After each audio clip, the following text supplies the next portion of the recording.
Hi friends, Chandrakanta സീരിയലിൻ്റെ latest റിവ്യൂയിലേക്ക് എല്ലാവർക്കും സ്വാഗതം. അപ്പോൾ ഇന്ന് കാണിക്കുന്നത് പിങ്കിയും ഗൗതമും ഇങ്ങനെ റൂമിൽ സംസാരിച്ചിരിക്കുമ്പോഴാവും ഗൗതം എനിക്ക് പോകണം, ഫോൺ വിളിച്ചിട്ട് വേഗം തായോ എന്നൊക്കെ പറയും. അപ്പോൾ പിങ്കി ചോദിക്കും, എന്തിനാ ഇങ്ങനെ ഗൗതം പേടിക്കുന്നത്, നന്ദയാണോ ഇങ്ങനെ പേടിക്കുന്നത് എന്നൊക്കെ ചോദിക്കും. നീ എനിക്കൊരു വാക്ക് തന്നിരുന്നു, ആ വാക്ക് നീ നിലനിൽക്കുന്നിടത്തോളം കാലം നിനക്ക് റിയൽ ആവാൻ പറ്റില്ല എന്നൊക്കെ ഇങ്ങനെ പറയും. അപ്പോൾ ഗൗതം പറയും, എനിക്ക് എൻ്റെ ജീവിതം പാഴാക്കാൻ പറ്റില്ല എന്ന് പറയും. അപ്പോൾ പിങ്കി പറയും, നിൻ്റെ ജീവിതം എന്നല്ല നമ്മുടെ ജീവിതം എന്ന് പറ, നമ്മുടെ ജീവിതം നമുക്ക് എങ്ങനെയെങ്കിലും ശരിയാക്കാം എന്ന് പറയും. അപ്പോൾ ഗൗതം പറയും, എനിക്ക് എൻ്റെ ജീവിതത്തേക്കാൾ വലുത് അർജുൻ്റെയും നന്ദയുടെയും ജീവിതമാണ് പറയും. അപ്പോൾ പിങ്കി ചോദിക്കും, ആ പറഞ്ഞതിൽ നീ നന്ദയെ നിൻ്റെ ജീവിതത്തിലേക്ക് ആനയിക്കുമെന്നാണോ ചോദിക്കും. അപ്പോൾ ഗൗതം പറയും, ആ പറഞ്ഞതിൽ പിങ്കിക്ക് അർജുൻ്റെ ജീവിതത്തിൽ മനസ്സമാധാനത്തോടെ കയറി ചെല്ലാം എന്നുകൂടിയുണ്ട് പറയും. അപ്പോൾ പിങ്കി പറയും, അത് നടക്കില്ല, അത് ഞാൻ സമ്മതിക്കില്ല, പിന്നെ നന്ദ നിങ്ങളുടെ ജീവിതത്തിലേക്ക് വരാൻ ഞാൻ അനുവദിക്കില്ല എന്ന് പറയും. അപ്പോഴാവും ഇതൊക്കെ നന്ദ കേൾക്കുന്നത്. അപ്പോൾ നന്ദയ്ക്ക് ദേഷ്യം വരുന്നുണ്ട്. എന്നിട്ട് നന്ദ അങ്ങോട്ട് പോകും. അപ്പോൾ ഗൗതം വിളിക്കും, നന്ദ നന്ദ കുറേ വട്ടം വിളിക്കും. അപ്പോൾ പിങ്കി പറയും, കോപിച്ചാണല്ലോ ഭാര്യയുടെ പോക്ക്, ചെല്ല് കാല് പിടിക്ക്, വേണമെങ്കിൽ 100 ഏത്തം കൂടി ഇട് എന്നൊക്കെ പറയും. എന്നിട്ട് പിങ്കി അങ്ങോട്ട് പോകും. പിന്നെ കാണിക്കുന്നത് രാത്രിയിൽ നന്ദ നിലത്തിങ്ങനെ കിടക്കാവും. അപ്പോൾ ഗൗതം പോയിട്ട് പറയും, പൊങ്കാലയും കഴിഞ്ഞ്, പൊങ്കാല വ്രതം കഴിഞ്ഞില്ലേ, എന്നിട്ട് നീ തറയിൽ കിടക്കുന്നത് പറയും. അപ്പോൾ നന്ദ പറയും, ഇതിനെക്കുറിച്ച് ഞാൻ പിങ്കിയുടെ റൂമിൽ വന്ന് കണ്ടു നിങ്ങളെന്നെ പറയും.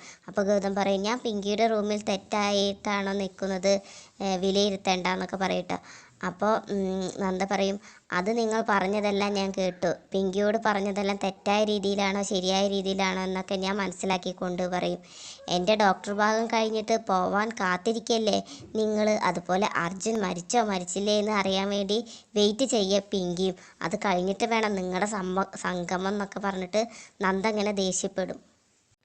അപ്പോൾ ഗൗതം പറയും, അർജുൻ എന്നു മുതൽ പിങ്കിയുടെ കഴുത്തിൽ താലി കെട്ടിയ അന്ന് മുതൽ അവൾ എൻ്റെ മനസ്സിലില്ല, നിനക്കല്ലേ ഇവിടുന്ന് ഡോക്ടർ ഭാഗം കഴിഞ്ഞാൽ പോകണമെന്നുള്ള ചിന്ത എന്നൊക്കെ പറയും. അപ്പം നന്ദ പറയും, എനിക്കല്ല, അത് നിങ്ങളുടെ പിങ്കിക്കാന്ന് ചോദിക്കും. എന്നിട്ട് നന്ദ പറയും, ഞാനൊരു കാര്യം ചോദിച്ചോട്ടെ, നിങ്ങളെന്തിനാ ആ പിങ്കിയുടെ ആഗ്രഹത്തിന് മുന്നിൽ ഇങ്ങനെ ഇതാക്കുന്നത്, നിങ്ങൾക്കൊന്ന് തല്ലിക്കെടുത്താൻ നിങ്ങളെക്കൊണ്ട് എന്താ കഴിയാത്തത്, നിങ്ങളുടെ ഒരൊറ്റ വാക്ക് കൊണ്ട് അതങ്ങ് തല്ലിക്കെടുത്തിക്കൂടെ, പിങ്കിയുടെ ആഗ്രഹങ്ങൾ വേണ്ടെന്ന് വെച്ചൂടെ, എന്തിനാ അവൾക്ക് ഇങ്ങനെ ആത്മബലം കൊടുക്കണത് എന്നൊക്കെ ചോദിക്കും. അതിന് ഗൗതം സാറിന് അത്ര ആത്മബലം പോരാ അല്ലേ എന്നൊക്കെ നന്ദ ഇങ്ങനെ പറയും. അപ്പോൾ നന്ദ പറയും, അതിൻ്റെ അർത്ഥം ഗൗതം സാറിന് പിങ്കിയെ മറക്കാൻ സാധിക്കാത്തത് കൊണ്ടാ എന്നൊക്കെ പറയും. അപ്പോൾ ഗൗതം നന്ദ വിളിക്കും. അപ്പോൾ വേണ്ട, എനിക്കെല്ലാം മനസ്സിലായി എന്ന് നന്ദ പറയുന്നു.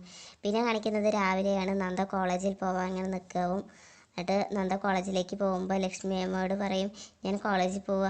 അയ്യോ മോളിൽ നന്ദ ഇത്ര നേരത്തെ ചായ കുടിച്ചോ, ഇത് ഞാൻ ഇപ്പോൾ ടിഫിൻ എടുത്ത് വെക്കാട്ടെന്ന് പറഞ്ഞിട്ട്. അപ്പോൾ നന്ദ, വേണ്ട, ഞാനിന്ന് ഫുഡ് ക്യാൻറ്റീനിൽ നിന്ന് കഴിച്ചോളാം എന്ന് പറയും. അപ്പോൾ വല്യമ്മ പറയും, കേട്ടോ ലക്ഷ്മി, അവളിന്ന് ക്യാൻറ്റീനിൽ നിന്ന് കഴിക്കുക, എന്തിനാ ക്യാൻറ്റീന്ന് 5 സ്റ്റാർ ഹോട്ടലിൽ തന്നെ ആക്കിക്കോളൂ എന്നൊക്കെ പറയും. അപ്പോൾ മോഹിനി പറയും, അതിനെ ഇന്നീവരത്തിലെ ആണുങ്ങളെ പൈസ സമ്പാദിക്കുന്നത് ഇവർക്ക് വേണ്ടിയിട്ട് ഇങ്ങനെ ചിലവാക്കാനല്ലേ എന്നൊക്കെ ഇങ്ങനെ പറയും.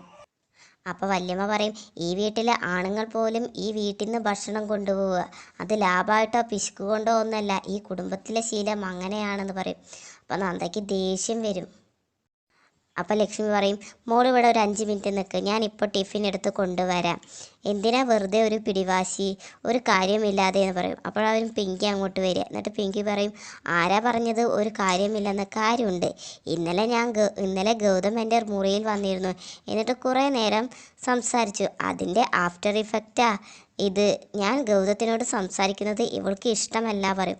അപ്പോൾ മോഹിനി പറയും, അയ്യേ, കസിൻ്റെ ഭാര്യയോടൊന്ന് സംസാരിച്ചു എന്ന് വെച്ചിട്ട് എന്താണ്, ഓ ചീപ്പ്, ഇതിനൊക്കെയാണോ പറയും. അപ്പോൾ വല്യമ്മ പറയും, ആ ഇതിനൊക്കെയാണ് ചികിത്സിക്കണം എന്ന് പറയേണ്ടത്. അപ്പോൾ നന്ദ പറയും, ആ എന്നാൽ എല്ലാവർക്കും ചികിത്സ വേണം, ഈ വീട്ടിലെ എല്ലാവർക്കും വേണം പറയും. അപ്പോഴാവും ഗൗതം അരുണും അങ്ങോട്ടേക്ക് വരുന്നത്. ഹലോ, നിങ്ങളെന്താ ഇങ്ങനെ, വല്ല സന്തോഷമുള്ള കാര്യം പറഞ്ഞൂടെ, എന്തായാലും എന്ത് പറഞ്ഞാലും ഒരു കുറ്റങ്ങൾ കണ്ടുപിടിക്കുക എന്ന് പറയും. എന്നിട്ട് അരുണ് ചോദിക്കും, എന്താ പവിത്ര ഇന്നത്തെ പ്രശ്നം പറയും. അപ്പോൾ പവിത്ര പറയും, അതിന്നലെ പിങ്കി ചേച്ചിയും ഗൗതമേട്ടനും മുറിയിൽ സംസാരിച്ചതിനാണ്, നന്ദയ്ക്ക് അത് ഇഷ്ടപ്പെട്ടില്ല, അതുകൊണ്ട് നന്ദ ഇന്ന് ടിഫിൻ കൊണ്ടുപോവില്ല, പട്ടിണി കിടക്കും എന്നാ പറയുന്നതെന്നൊക്കെ പറയും. അപ്പോൾ ഗൗതം പറയും ഇതിൻ്റെ പേരെന്ന് പറയുന്നത് അഹങ്കാരാണ് പറയട്ടോ. അപ്പോൾ വല്യമ്മ പറയും ആ നീ ഇന്നാ മോനെ ഒരു സത്യം പറഞ്ഞേ പറയട്ടോ. അപ്പോൾ ഗൗതം പറയും അമ്മേ ടിഫിൻ കൊടുക്കുക പറയും. അപ്പോൾ നന്ദ പറയും എനിക്ക് വേണ്ടെന്ന് പറഞ്ഞില്ലേ പറയും. അപ്പോൾ പിങ്കി പറയും ഓ ഭർത്താവിനോട് നല്ല ബഹുമാനം തന്നെ, പറഞ്ഞതുപോലും ഒരു അനുസരണയില്ല എന്നൊക്കെ പറയും. ഇത് കേൾക്കുന്ന നന്ദയ്ക്ക് ദേഷ്യം വരും. അപ്പോൾ മോഹിനി പറയും ആ ഗൗതത്തിന് പറ്റിയ ഒരു അമളിയെ ചേരേണ്ടത് തമ്മിൽ ചേർന്നാലേ അല്ലെങ്കിൽ ഇങ്ങനെയൊക്കെ ഇരിക്കും എന്ന് പറയും. അപ്പോൾ വല്യമ്മ പറയും തനി തങ്കം പോലെ ഇരിക്കുന്ന കൊച്ചിനെ ഇതുപോലെ ഒരെണ്ണം പറയും. അപ്പം നന്ദ പറയും തങ്കമോ ഇതോ ഗൗതം സാറാ, ഗൗതം സാറ് വെറും മുക്കുപണ്ടാണെന്ന് പറയും. ഇത് കേൾക്കുന്ന ഗൗതം പോകുന്നു. അപ്പം ലക്ഷ്മി പറയും മോളെ നിനക്ക് മുക്കുപണ്ടമാവും, പക്ഷേ നൊന്ത് പെറ്റെ എനിക്കത് തനി തങ്കം തന്നെ സ്വർണം തന്നെയാണെന്ന് പറയും. അപ്പം മോഹിനി പറയും ഏടത്തിക്ക് മാത്രമല്ല ഈ വീട്ടിലെ എല്ലാവർക്കും അങ്ങനെ തന്നെ പറയും. അപ്പോൾ അരുൺ പറയും ഓ ഒന്ന് നിർത്ത് ഒരു കുഞ്ഞു പ്രശ്നത്തിലാണ് ഇങ്ങനെ, എല്ലാവർക്കും ഒരു കൗൺസിലിംഗ് വേണം, പിങ്കിക്കും വേണം നന്ദയ്ക്കും വേണം, ഇങ്ങനെ ഇരിക്കുക പറയും. എന്നിട്ട് എല്ലാവരും ഇങ്ങനെ വട്ടളഞ്ഞിട്ട് ഇങ്ങനെ ഇരിക്കും.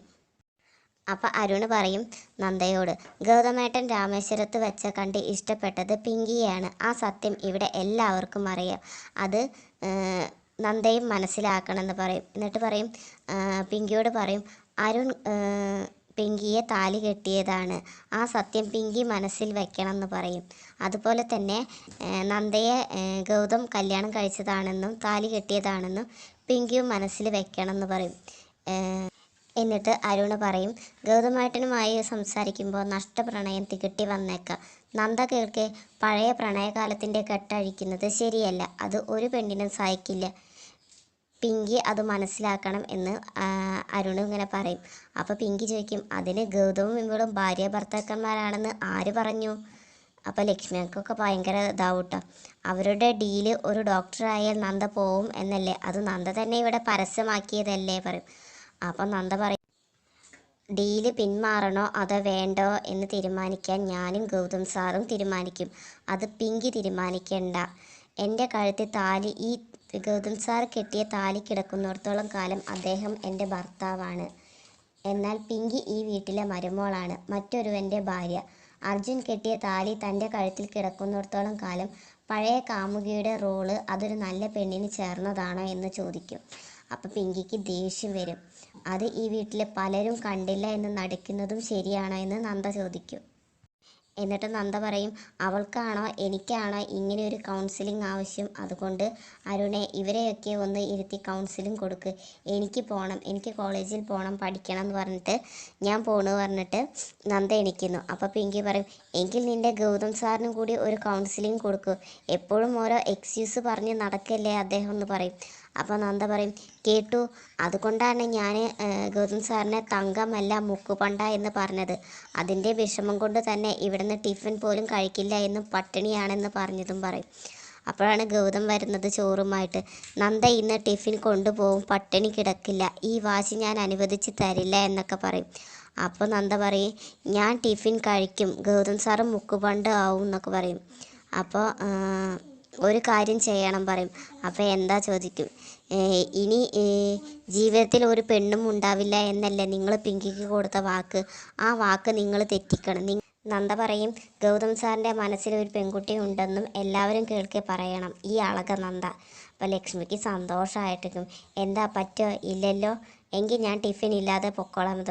അപ്പോൾ ഗൗതം പറയും നന്ദ നീ ഈ കളിക്കുന്നത് കുട്ടിക്കളിയാണ് ചെയ്യുന്നത്, നീ ഇത് ഒട്ടും ശരിയല്ല എന്നൊക്കെ ഇങ്ങനെ ഗൗതം പറഞ്ഞിട്ട് ദേഷ്യപ്പെട്ടിട്ടുണ്ട് പോകും. അപ്പോൾ വല്യമ്മ പറയും പൊങ്കാലൊക്കെ ഇട്ടതാണ്, ഒരുപോലെ ഒത്തൊരുമയോട് കൂടി ഈ വീട്ടിൽ കഴിയാമെന്ന്, എന്നിട്ടാണ് ഇങ്ങനെയൊക്കെ പറയും. പിന്നെ കാണിക്കുന്ന രാത്രിയാണ് നന്ദ ഇങ്ങനെ ഇരുന്ന് പഠിക്കാവും. അപ്പോൾ ഗൗതം ഇങ്ങനെ നോക്കും. അപ്പോൾ നന്ദ എന്നൊക്കെ പറയും. എന്നിട്ട് ഗൗതം പറയും സമയം 12 കഴിഞ്ഞ്, എന്നിട്ട് നീ ഇരുന്ന് പഠിക്കുകയാണ്, പഠിക്കുക എന്നുള്ള പേരിൽ അങ്ങോട്ടും ഇങ്ങോട്ടും ഇങ്ങനെ നടക്കുകയാണ് പറയും. അപ്പോൾ നന്ദ പറയും ഞാൻ പഠിക്കുകയോ പഠിക്കാതിരിക്കുകയോ ചെയ്യും, അതിന് ഗൗതം സാറിന് എന്താ പറയും. അപ്പോൾ ഗൗതം പറയും എനിക്കെന്താ, എനിക്ക് ഉറങ്ങണം, എനിക്ക് ഉറങ്ങിക്കോ എന്ന് പറയും. അപ്പോൾ ഗൗതം പറയും എനിക്ക് ഉറങ്ങണമെങ്കിൽ ലൈറ്റ് കെടുത്തണം. അപ്പോൾ നന്ദ പറയും എങ്കിൽ ഗൗതം സാർ ഉറങ്ങിക്കോ, ലൈറ്റ് കെടുത്തിക്കോ, എന്നിട്ട് സുഖമായി ഉറങ്ങിക്കോ പറയും. ഞാൻ പോയി ഹാളിൽ പഠിക്കാമെന്ന് പറയും. അപ്പോൾ ഗൗതം പറയും അത് വേണ്ട, അതിവിടെ നടക്കില്ല, ഇനി അവിടെ പോയിട്ട് എല്ലാവരുടെയും ഉറക്കം കെടുത്തണം പറയും. അപ്പം നീ എത്ര കാലം ഈ ബെഡിൽ കിടക്കാതിരിക്കും ചോദിക്കും. അപ്പോൾ നന്ദ പറയും എൻ്റെ മരണം വരെ ഞാൻ ഈ ബെഡിൽ കിടക്കില്ല എന്ന് പറയും. അപ്പോൾ ഗൗതം പറയും എങ്കിൽ നിൻ്റെ വാശി നടക്കട്ടെ, ഗുഡ് നൈറ്റ് എന്ന് പറഞ്ഞിട്ട് ഗൗതം കിടക്കാൻ പറയും. അപ്പോൾ നന്ദ പറഞ്ഞിട്ട് ഇങ്ങനെ ഇരിക്കും. അതോടുകൂടി ഇന്നത്തെ എപ്പിസോഡ് കഴിയുന്നു. അപ്പോൾ ഈ എപ്പിസോഡ് ഇഷ്ടപ്പെട്ടിട്ടുണ്ടെങ്കിൽ തീർച്ചയായിട്ടും ഒന്ന് ലൈക്ക് ചെയ്ത് സപ്പോർട്ട് ചെയ്യുക. Thank you.